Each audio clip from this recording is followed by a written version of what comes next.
A bottle with liquid spilled on the floor. Doesn't seem like there's any glass around. Photos are missing.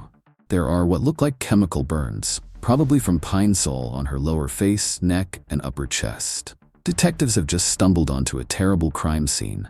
Mindy Morgenstern, 22, was found brutally killed in her own apartment. Her neck had been slashed, and it looks like whoever did this tried to wipe away every possible clue. One knife was still in her neck, the handle broken. Another broken knife lay nearby. The detectives are facing a difficult case. They need to figure out which of the many possible suspects could be hiding something deadly. I knew her a little, just in passing. I cut it today right along here, someone says, pointing. What kind of things have you been arrested for? Assault, battery, comes the answer. I know you've got a mark on your hand. How did that happen? I don't have an answer for you. And just when you think you have a handle on things, an unexpected turn shows who the killer really was, hiding in plain sight. He thought he'd gotten away with the perfect crime. I never thought he was capable of anything like that, someone admits. What you're about to see comes directly from public police records.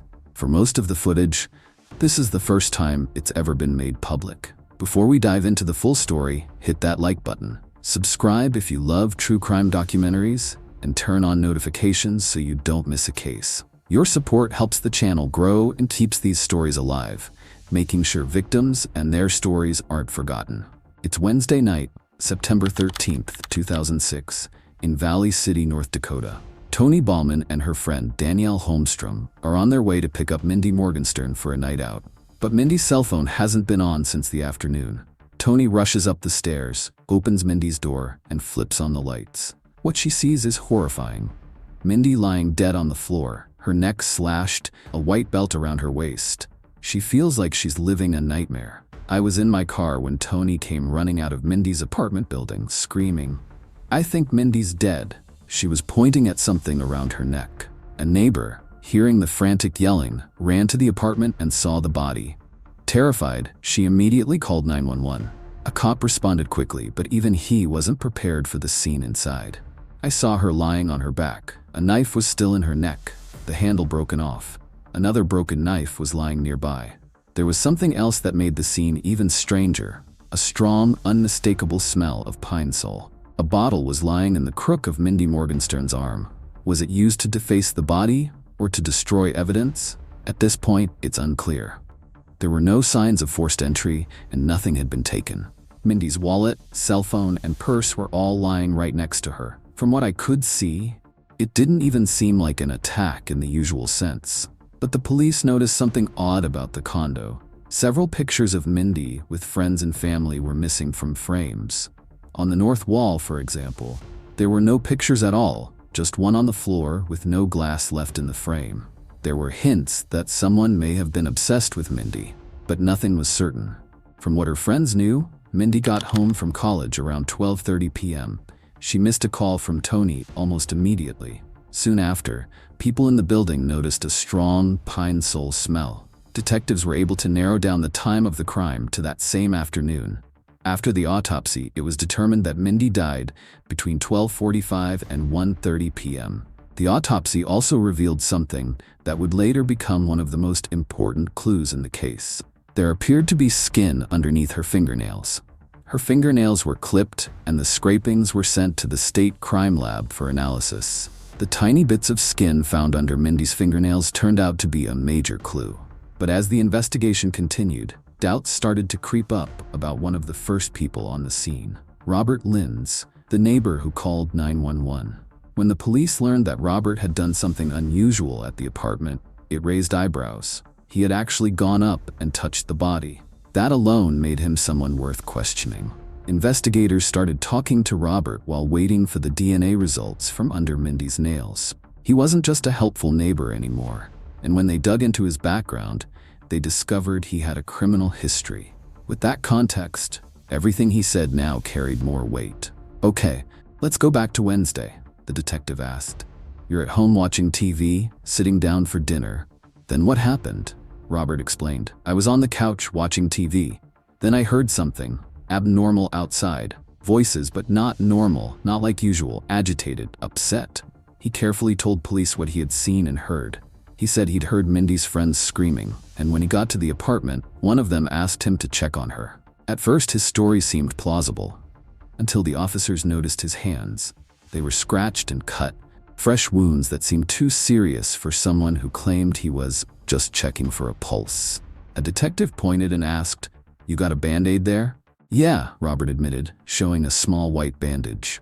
But that wasn't the only thing making the police suspicious. When they asked him to give a DNA sample, Robert's explanation only made things more complicated. "I didn't touch anything with my fingers," he insisted.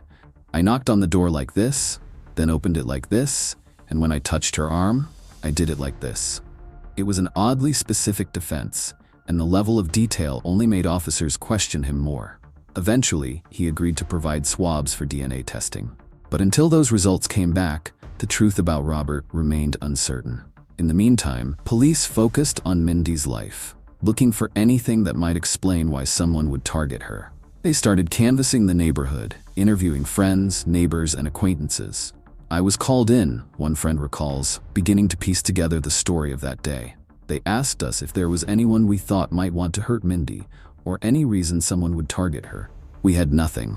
No names, no theories, just confusion and shock." With so many people gathered outside, anyone could have been a suspect. But one person stood out for a very specific reason. He was another neighbor in Mindy's building. Someone one of her friends had always noticed. "I remember the lights from the patrol cars flashing, people coming and going, everyone crying, hugging, trying to understand what was happening. And in the middle of all that, this man walked by carrying a laundry basket, acting like nothing around him was out of the ordinary." Concerned, Lacey mentioned him to an officer. When they looked into who he was, they learned his name, Maurice Mo Gibbs. He was 34 and lived in the apartment right above Mindy's. Mo didn't push back when detectives approached him. He agreed to talk and even came down to the station for an interview. They found out he worked as a correctional officer at the Barnes County Jail. One investigator explained, "We need to start narrowing people down. You voluntarily gave a DNA sample, and that helps us rule people out as suspects." But then the investigator found something in Mo's background that made them want to dig deeper. "You've got an honorable discharge, or was it dishonorable? What was that for?" "Assault," Mo answered. "Assault? Who did you assault?" "Somebody I shouldn't have," he said quietly. They continued asking about his past. "How long have you worked for the sheriff's department?" "Since May," Mo said. "And your position is what?" "Correctional officer." "What about before that? Ever been arrested for anything recently? Or earlier in your life?" He hesitated. "Assault, battery, shoplifting, things like that." "And where did all of that happen?" "California. Before I turned 18. The police then moved on to how he knew Mindy and what kind of relationship they had as neighbors. "So did you know Mindy well enough to be on a first-name basis? Did you talk often?" "No," Mo said. "We didn't talk all the time, just in passing. You know, hey, how you doing, that kind of thing. Nothing long." "Okay, but she knew your name?" "Yeah, I think so," Mo replied. "She knows my wife. They know our whole family." "Did you ever hang out, like just go out together, spend time outside the building?" the detective asked. "No, not really," Mo replied. "We never hung out. I went to her apartment one time, maybe a week or two ago, but that was just because she was coming home. She had her pants, a laundry basket, and a book bag with her." After that, Mo told the police where he was on the afternoon of September 13th, the day Mindy was killed. "Well, I've been talking with my wife, trying to remember. I might have my days mixed up," he said. "But I know that day I left the apartment at 11:30 with her because she had to be at work at noon. We went to lunch, then I dropped her off around 12:30 or 12:35 and came back to the apartment. I got back between 12:45 and 1. "Where'd you guys go to lunch?" the detective asked. "I don't know exactly, maybe Burger King. We do so many things, it's hard to remember." "And then you went back to the apartment building?" "Yeah." "Okay. So what time did you get back?" I said between 12:45 and 1. Even though Mo had been cooperative and polite, detectives couldn't ignore the questions raised by his past. They didn't have anything linking him directly to the crime scene, so they let him go. For now, Mindy's murder remained an open case. That meant anyone could have been hiding a terrible secret. Detectives decided to focus on the people closest to her, the ones she trusted and spoke to regularly. That's when her boyfriend, Jordan Raynham, showed up. Since he and Mindy had been dating for over a year, the police knew they needed to take a closer look. Look, we want to talk about the night before, and then the day of, the detective said. Okay, Jordan replied. The night before, that would have been the evening of the 12th. We went to Stop and Go, got something to drink, then rented a movie, Inside Man. We went home and watched it. I left at exactly 10:45.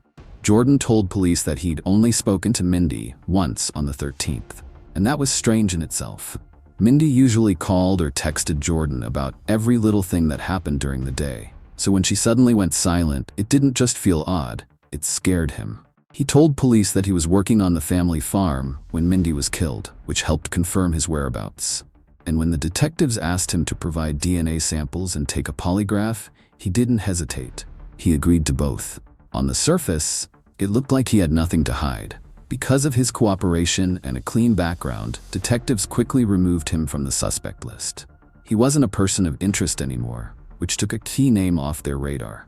But while that cleared him, it didn't bring the investigation any closer to answers. As uncertainty grew, a new lead emerged. Mindy's friends mentioned that Jordan wasn't the only important person in her life. She hadn't completely moved on from her ex-boyfriend, Kyle Kuznia, and whatever was going on between them was enough for police to look closer. 3 days after Mindy's death, someone came to talk to Kyle. "Tell me how your relationship developed and what happened," the investigator asked. Kyle explained, "We dated for about 2.5, maybe 3 years. It was really hard, kind of a rocky relationship. And in my opinion, her ex was always kind of in the picture. Whether they were talking on the phone or, he wasn't obsessed, but he definitely still had feelings for her after they broke up." Kyle also shared something more personal. "Mindy was interested in other guys while we were together. And anytime I'd talk to a female friend, someone I'd known since freshman year, she would get jealous. She'd yell at me about it, and I'd just tell her to relax. We'd been together 3.5 years. There weren't feelings involved, no reason to get upset. I was just talking about, the basketball game last night or something," Kyle explained. "And I brought it up to her like, is it wrong for me to get upset if you're still talking to your ex-boyfriend, compared to a friend I've had before?" Obviously, he was still in the picture. "I was just trying to figure it out, especially after seeing her with another girl or female in the car." The interview with Kyle paints a complicated picture. Feelings of jealousy, confusion, and stress. The police knew he wasn't necessarily a suspect, but before they ended the conversation, Kyle shared something surprising. "She was a very flirty young lady," Kyle said. Detectives asked, "Have you had any other contact with her?" "No," he replied. "I don't remember missing any calls, but she'd sometimes get information through my dad, or he'd talk to her directly. It seemed like they'd continue talking, and he'd tell me things about what she was doing. I even asked my dad to stop talking to her. It was kind of weird." This new information immediately caught police attention. They couldn't understand why an older married man was in frequent contact with a college student, especially since the calls were long enough to make Kyle uncomfortable. Kyle explained, "I said to him, 'Dad, this is tearing our relationship apart. I don't want you talking to her. 10, 20 years down the road, what are you doing? Candace and I might be married with grandkids and you're still talking to my ex-girlfriend.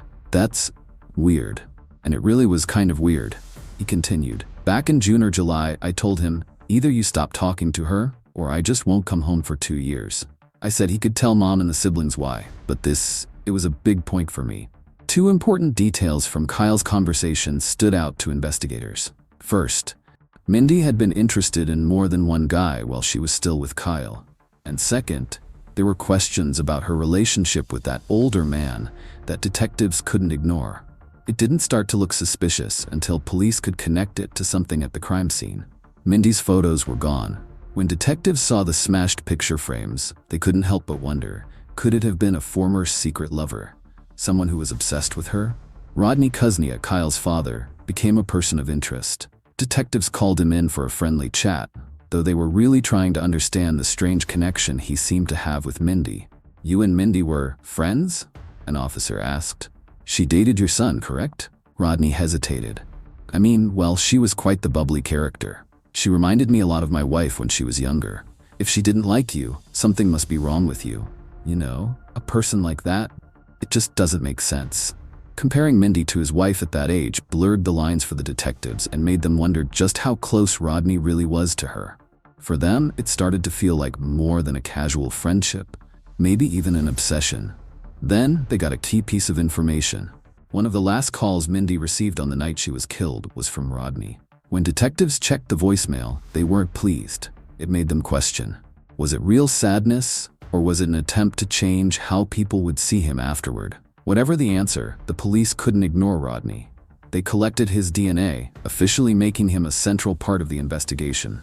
At this point, the case had a few strong suspects: Kyle, his father Rodney, Jay, and Mo. The detectives had to keep a close eye on all four while waiting for the DNA results. The web of suspicion grew denser with each passing day. Outside the investigation, people were mourning. Mindy's funeral was a deeply sad scene. Detectives quietly attended, hoping to spot something the interrogations hadn't revealed. But if the killer was there, surrounded by grieving friends and family, he blended right in. By now, the detectives had just one thing to rely on: the DNA evidence. The key to cracking this case came from one crucial fact. In her last struggle with her killer, Mindy managed to scratch them. By now, police had four main suspects in their sights. But just as they were figuring out what to do next, a new tip came in from a very unusual source. As investigators followed up on leads, they discovered something remarkable. One of the tips actually came from Mindy herself, weeks before her death. Brad Cruff, the district attorney, explained that 2 or 3 weeks before the murder, Mindy had called the police, saying she thought someone might be following her. What had once seemed like anxiety now looked a lot more serious. Detectives tracked down one of Mindy's co-workers, who pointed them toward a man living across the street from Roby's. He had been quietly hanging around the edges of the case, and now police were ready to learn more. When they brought him in for questioning, they asked, "Do you live anywhere besides your camper?" "No." "Kind of a loner then?" "You could say I'm a drifter." "Yeah, kind of a loner." "Ever had trouble with the law?" "Nope." "Ever been to Roby's? Coffee or anything?" "Nope. Never been there." "Right across the street from you," the detective said. "I know, been to all the other restaurants, just not that one." "Why not?" "Don't have an answer for you." "Where were you on Wednesday?" "Here," he said. "Did you know this girl?" "Not at all." But detectives noticed something else. He had a fresh scratch on his arm. "I see a mark on your hand. How'd that happen?" "Put on an oil filter. Kind of a tight squeeze." The investigators explained, "We've questioned a lot of people, and most have been very cooperative, like you are right now." "Sure," he said. "I'd like to help you find whoever did this." "Did you have anything to do with her death?" "No, I haven't killed anyone." "Ever killed anyone?" "No, and I didn't kill her." With that, the number of suspects officially grew to 5. The main suspects in Mindy's case were now clear. The guy from across the street, Robert Linz, Kyle Kuznia, Rodney Kuznia, Mo Gibbs, and a few others. 5 days after the murder, September 18, 2006, DNA tests were done on all 5. The results brought the tension to a breaking point. When the name came back, it shocked everyone involved so much that the DNA was checked twice, just to be sure. Both times, the outcome was the same. 4 of the samples came back negative. 1 was a positive match, and that match pointed to someone everyone in the community knew and trusted. Someone who had been around from the very start of the investigation. Based on the DNA taken from Mindy's fingernails, Mo Gibbs, the corrections officer from Barnes County, was the one who fit the profile. As soon as Mo returned to the station, detectives were ready. They didn't let on that his DNA had come back positive. They wanted to see how he would respond, hoping to get a confession without tipping him off. Regarding Mindy's death, the detective asked, "Do you intend to answer truthfully?" "Yes," Mo said. "Between the ages of 22 and 33, do you remember hurting someone on purpose?" "No." "During the first 33 years of your life, do you remember forcing a girl to have sex with you?" "No." The detective already suspected that Mo wasn't telling the whole story. To try and break him, he gave Mo a new line of questioning, designed to make him think and possibly slip up. "You said you have no idea how Mindy died, other than what you heard about her throat being cut, right?" "No. Other than that, I wouldn't know anything." "And you don't know if she was tied up or restrained in any way?" "I've heard she wasn't." "Okay, but you don't actually know. You wouldn't know if she was suffocated with a blanket, a plastic bag, or choked?" "No." The detective tells Mo, "I'm going to put together another set of questions. They'll be about different things that could have been used on Mindy. I'll go through each one with you. Only the person who was actually there would know the right answers. And since you say you weren't there, you shouldn't know any of this." Okay? Okay. Which of the following items was wrapped around Mindy's neck? A rope? No. A bra? No. A pair of pants? No. A pair of nylons? No. A shoelace? No. A belt? No. A hose? No. A clothes hanger? No. Mo has no idea he's already failed the polygraph 3 times, and he still won't admit to anything. So the detectives end the test and let the results speak for themselves. Well, the examiner says, there's something here that tells me this situation is bothering you. I just want to understand why. Bothering me about what? Mo asks. For example, you said you didn't know anything about what was around her neck. But when I mentioned the belt, you reacted, and I'm trying to figure out why. I just answered truthfully. I don't know. Okay. Did you have any kind of relationship with Mindy? You were recently married, and maybe you're nervous to admit something like that, but if something was going on, we need to know. It could explain your reactions. Mo shakes his head. The detective changes direction. What do you know about DNA? Nothing, Mo says, and you agreed to let us take a swab to compare with the DNA we found. Yeah. How would you feel if I told you that your DNA matches what we recovered from Mindy's body? I'd say that wasn't true, because I know I wasn't there. DNA is very specific, the detective explains. We're talking 1 in millions specific. Mo stays quiet. Somewhere during the attack, Mindy scratched the person who hurt her, and your DNA matches what we found under her fingernails. So you tell me, how did your skin get under her nails? You tell me, Mo says. I don't know anything about that. I know I wasn't. The only way it could have gotten there, the detective cuts in, is through direct contact. At this point, Mo is cornered. And what he never expected is that the DNA test didn't just connect him to Mindy's death. It also uncovered something else from his past. Something the detectives now have in his file. The DNA from Mindy's case matched something even more shocking. It also matched DNA from a woman who had been assaulted in Fargo 2 years earlier. 2 years ago in Fargo? One officer asked. Yep, another confirmed. Back in 2004, during the time Mo was in Fargo, that case was never solved until now. It was Mo Gibbs. Everyone on the police team knew him, respected him as a smart, professional coworker. He had been given multiple chances to tell the truth, but he kept insisting he had nothing to do with Mindy's murder. Eventually, the police had no choice. They arrested Mo on charges of first-degree murder. Could you stand up, please, and place your hands behind your back? An officer said. We have a warrant for the murder of Mindy Morgenstern. Detective Dave later reflected on it. Honestly, I was shocked. I knew Mo personally, and yet the evidence and the DNA didn't lie. I knew he did it. Even after the arrest, the story only got worse. Investigators discovered that Mo had changed his name in 2005 from Glendale Morgan Jr., and that he'd spent 5 years in jail for his part in a drive-by shooting. As more came out, it became clear that Mo had been hiding a long history of terrible behavior. 6 women from Barnes County Prison came forward, saying he had raped them while working as a corrections officer. In total, Mo was accused of killing 1 woman and assaulting 7 others. He eventually pleaded guilty to sexual assault charges, but the murder trial for Mindy continued. At the trial, the defense argued that Mo's DNA could have ended up on Mindy's body innocently, claiming it was from when he helped her with her laundry. This was a last-ditch effort to defend himself. To support that claim, the defense brought in a DNA expert who happened to have once been a lab assistant on the old Quincy television show. He was their star witness. Later, it came out that the so-called DNA expert was actually an actor from a crime show running a fake crime lab. Maurice Mo Gibbs was found guilty of killing Mindy Morgenstern on November 11, 2007, and on November 20th, he was convicted of first-degree murder. He never admitted to what he did or told the truth about that day. Mo was sentenced to life in prison without the possibility of parole and is currently being held at the North Dakota State Penitentiary in Bismarck. Mindy's murder shook her community to its core. She was young, kind, and full of promise, a person whose warmth touched everyone around her. Her life was taken far too soon, but her memory continues to inspire those who knew her to fight for justice, safety, and change.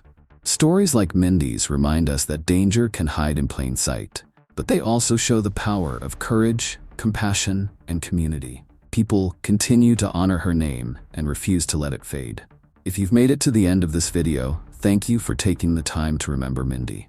Please like this video, Subscribe for more true crime stories and turn on the notification bell so you never miss a new case. I'd also love to hear your thoughts. Tell me in the comments what changes you think could help prevent tragedies like this from happening again.